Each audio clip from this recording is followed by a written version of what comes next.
অস্তিত্ব জুড়ে একাত্তর, এই স্লোগানকে নিয়ে সিলেট জেলা প্রেস ক্লাব এগিয়ে যাচ্ছে। আজ সিলেট জেলা প্রেস ক্লাবের দ্বিবার্ষিক নির্বাচন। এই নির্বাচনকে ঘিরে আসলে সিলেটে যে দুটি প্যানেল রয়েছে, সেই দুটি প্যানেলের মধ্যে উৎসব মুখর পরিবেশ সৃষ্টি হয়েছে। আমরা আছি সিলেট জেলা প্রেস ক্লাবের যে কেন্দ্রীয় কার্যালয়, সেই জেলা প্রেস ক্লাবের যে কার্যালয়, সেই কার্যালয়ে আছে। আমরা কথা বলবো এখানে যে ভোটার আছেন, আসলে সেই ভোটারের পরিস্থিতি কেমন দেখলেন উনি? ধন্যবাদ আপনাদের সকলকে। সিলেট জেলা প্রেস ক্লাবে আজকের এই দ্বিবার্ষিক সম্মেলনের যে উৎসাহ উদ্দীপনা আমি দেখেছি, আমি আশাবাদী।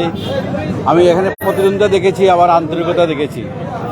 সব প্রার্থী একে অন্যের সাথে মিলেমিশে ভোট প্রার্থনা করছেন। ভোটের যে প্রক্রিয়া যাতে স্বচ্ছভাবে সম্পন্ন হয়, নির্বাচন কমিশনকে সাহায্য করছেন।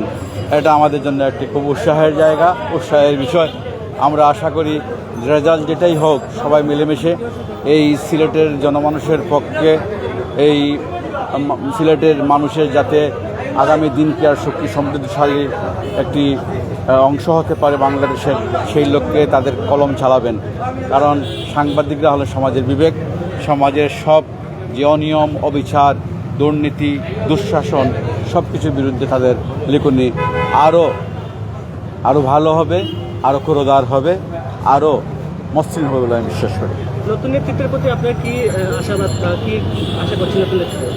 নেতৃত্ব বাছাই করবেন আপনারা, যেটাই আসুক নেতৃত্ব একটা হবে, তো নিশ্চয়ই আগের মানুষের অভিজ্ঞতা নিয়ে যে ভুল ত্রুটি ছিল সেইগুলি খাটিয়ে উঠে নতুন নেতৃত্ব আরও বেশি গতিশীল করবে এই প্রেস ক্লাবকে, এটাই আশা করি।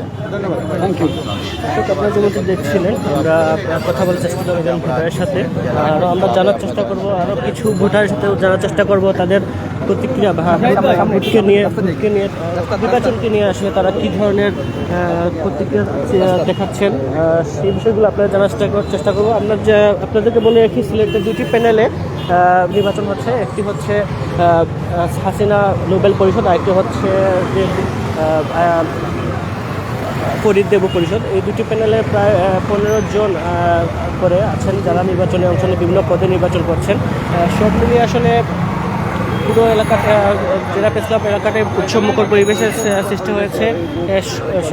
আমরা জানার চেষ্টা করছিলাম আপনাদের দেখানোর চেষ্টা করছিলাম যে সার্বিক বিষয়গুলো জেলা প্রেস ক্লাবের।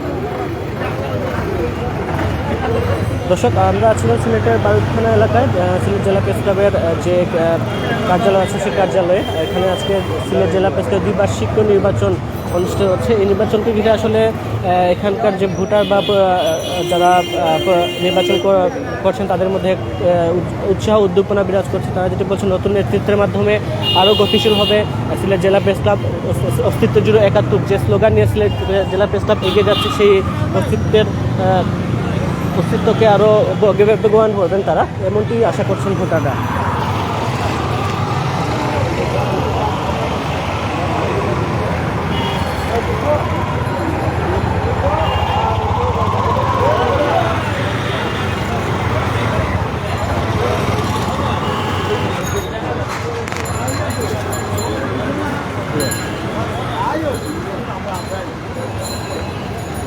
দর্শক, আপনারা যেমনটি দেখছেন, জেলা প্রেস ক্লাবের যে দ্বিবার্ষিক নির্বাচন, সেই নির্বাচনকে ঘিরে আসলে উৎসবমুখর পরিবেশের সৃষ্টি হচ্ছে। সাংবাদিকরা আসলে এখানে দুপুর 2টা থেকে আসলে ভোট দিতে এসেছেন। এই ভোট গ্রহণ চলবে বিকাল 5টা পর্যন্ত। 5টার পর আসলে আনুষ্ঠানিকভাবে ভোট গণনা শেষ হবে।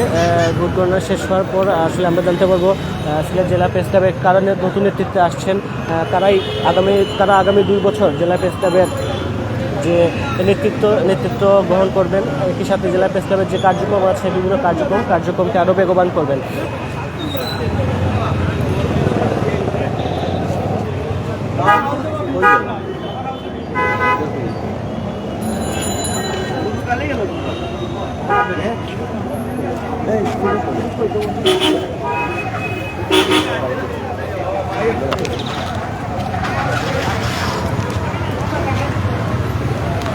আমরা একজন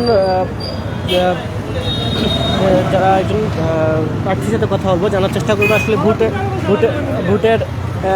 ভোটের সর্বশেষ অবস্থা কি, বা আপনারা কী ধরনের নির্বাচনের পরিস্থিতি কীরকম দেখছেন? বর্তমানে আমাদের নির্বাচনের পরিস্থিতিটা খুবই ভালো, উৎসবমুখর পরিবেশে আমাদের নির্বাচন হচ্ছে। আমাদের ভোটাররা উৎসবমুখর পরিবেশে তাদের ভোট প্রয়োগ করছেন, ভোটাধিকার প্রয়োগ করছেন তাদের পছন্দের প্রার্থীকে। আশা করা যায় খুব ভালো রেজাল্ট আসবে সকল পক্ষে। নির্বাচন তো আসছে, আপনাদের মধ্যে যে সৌহার্দ্যপূর্ণ সম্পর্কটা আছে এইগুলোর মধ্যে আমাদের প্রেস ক্লাবটা হলো একটা পরিবার, আমরা একই পরিবারের সকল সদস্য। পরিবারে কোনোদিন দ্বন্দ্ব থাকে না, কোনো কিছু থাকে না, আমরা এক আছি, এক থাকবে এবং এক অভিন্ন। ধন্যবাদ আপনার দর্শক। আপনার কথা বলছিলাম সুলতান সুমনের সাথে, যিনি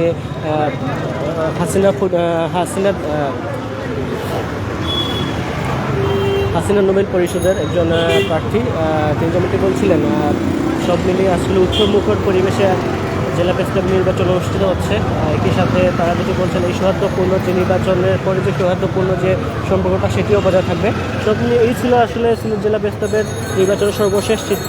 বাংলা ভিউ লাইভ এখানে শেষ করছি। আগামীতে আবার দেখা হবে। ততক্ষণ সবাই ভালো থাকুন, সুস্থ থাকুন, বাংলা ভিউর সাথে থাকুন।